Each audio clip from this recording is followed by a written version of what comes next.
Hello guys, so Lolo, this is for Taurus. Taurus, welcome dito sa aking channel, Kapalaran 888. Welcome guys. Alamin natin kung anong messages, vibration, gabay energy para sa inyong lahat, Taurus. Tingnan natin yung third week reading mo guys. Third week reading para sa lahat ng Taurus. Okay. Taurus, sailing 27. This is 9 and 17 money. Wow! Congratulations, Taurus. Ang nakikita ko sa'yo dito, maybe you're preparing for a travel. Local or international. Diba? Tingnan mo siya. Kung saan ka man papunta, pwedeng sasakay ka ng boat, or pwedeng sasakay ka ng eroplano, sasakay ka ng bus, or kung ano man na transportation itong sasakyan mo. Sinasabi ng bara sa'yo na congratulations kasi malapit ka na doon sa fulfillment of your wishes. Number 8, pera, 17. Sinasabi ng barahan na isang expected, unexpected na windfall of money, winning. Pwedeng manalo ka sa mga contest na may prize na pera, inheritance, payments, payouts, lump sum of money. Okay? Congratulations sa'yo, Taurus. Okay. Tanungin natin ang angels mo, Taurus, kung ano yung message na kailangan mong marinig.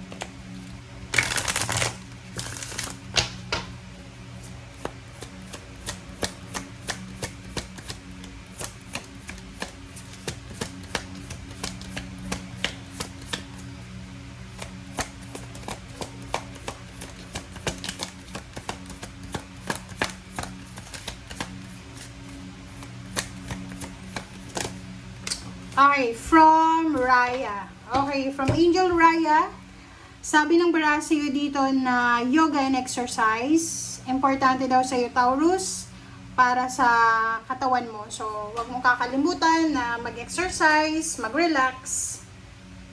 Importante yan sa katawan mo. Peace of mind. Okay?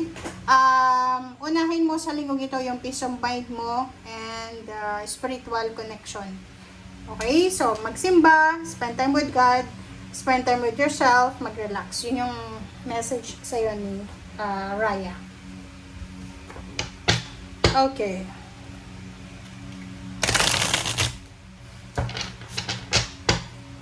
Masyado ka bang pagod? Pagod ka ba? Kailangan magpahinga.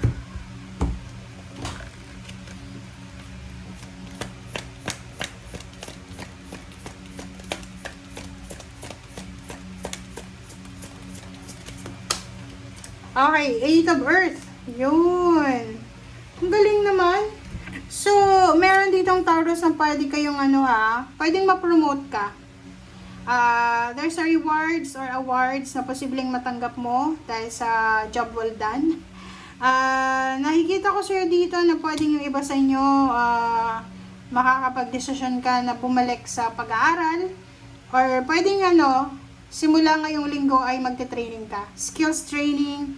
Or pwedeng magte-training ka kasi na hire ka. So, kailangan mo ng kumbaga, training para sa pagsisimula ng trabaho. Wow! Pwede din na makakuha ka ng payments or payouts, bonuses dahil sa pwedeng nakuha mo yung quota or pwedeng natapos mo yung trabaho ngayong linggo. So, maraming, yun nga, financial inflow na posibleng papasok sa buhay. Okay, Magician. Oh, ang daming unexpected. Wow. Wow. Okay, Taurus. So, this is a confirmation na kino-confirm niya lang yung naunang baraha. Magician, isang hindi inaasahan na good news, balita, communication, letter, chat, call, na posibleng trabaho yung i-offer sa'yo. Napakabilis na job offer, napakabilis na balita ang posible. Like, kung nag-a-apply ka ng promosyon, nag-a-apply ka sa ibang company, nag-a-apply ka sa isang HR. So nakikita natin dito na makakatanggap ka. Mabilis yung ano dito ha, mabilis yung actions, yung progress. So makakatanggap ka ng balita agad-agad, ng respond, ng reply na you're hired. But ihanda mo yung sarili mo dito ha. You need to prepare yourself. Ihanda mo yung sarili mo dito kasi yung trabaho na yan na ina-applyan mo or yung trabaho na yan na sisimulan mo ngayong linggo or maybe June ay posibleng napakabigat ng trabaho na yan. Mabigat yung trabaho yan guys. So physically, mentally, spiritually kailangan mong ihanda yung sarili mo. Kaya nga sabi sa'yo ni Angel Rai na kailangan mong kumbaga palakasin yung katawan mo kasi magiging sobrang busy ka sa mga susunod na araw, buwan na taon.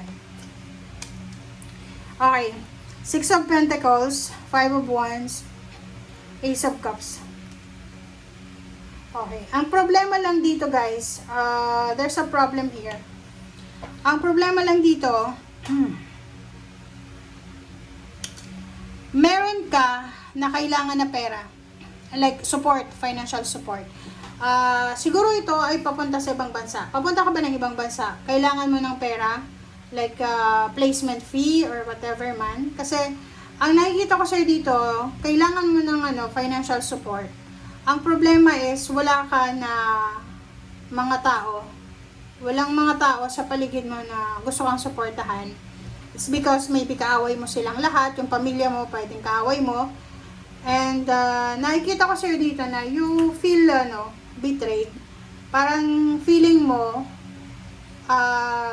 eto na sana eto na sana yung kasagutan ng mga pangarap mo.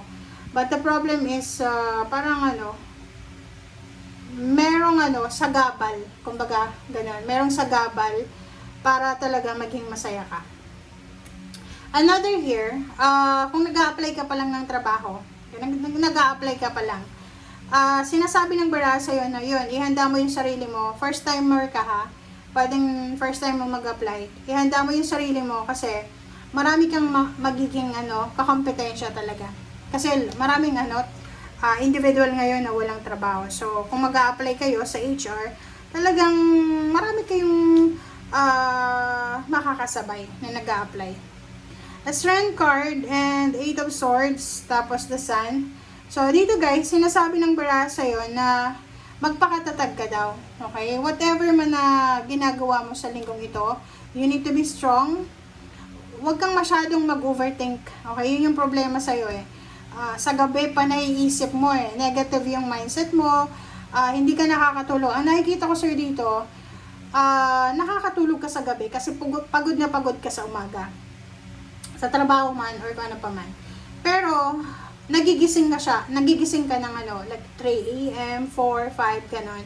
Kasi, there's something pain sa puso mo, empty. So, nandito yung The Sun, sinasabi ng The Sun sa'yo na wala kang dapat na alalahanin diba? Wala kang dapat alalahanin. Ang nakikita ko sa'yo, parang meron na kumukontrol sa, pwedeng umiiyak ka sa gabi, silent na ikaw lang yung nakakaalam ng pag-iyak mo. Sabi ng baraso dito na everyday is a blessing guys. Magpasalamat ka na you're alive. Hindi ka alam kung anong pinagdadaanan mo sa ngayon, but yun na nga, sabi sa'yo dito ng Strength card, tapos ang Ace of Wands. Huwag mong aalisin yung excitement, huwag mong aalisin yung inspiration, yung motivation, yung drive. Yun yung pinaka kasi hindi ka masyadong aggressive Parang yung Taurus kasi, kayo kasi Taurus, masyado kayong silent. Silensyo lang. Ang nakikita ko sir dito, may mga choices and options ka, pero parang feeling mo hindi mo kayang makipagkompetensya, parang ganon. Mahina ba yung loob mo?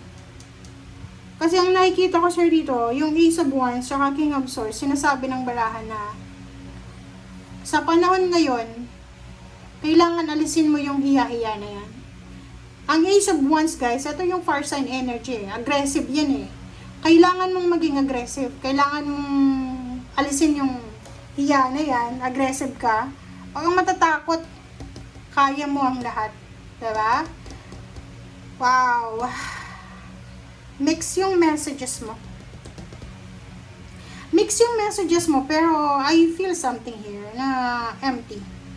Empty yung pakiramdam mo. Feeling alone. Feeling helpless. May trabaho ka ba? May relationship? May pera ka? Pero bakit ganun yung pakiramdam mo? Nawawalan ka ng ng motivation. Okay, so thank you guys for watching and see you again. Bye!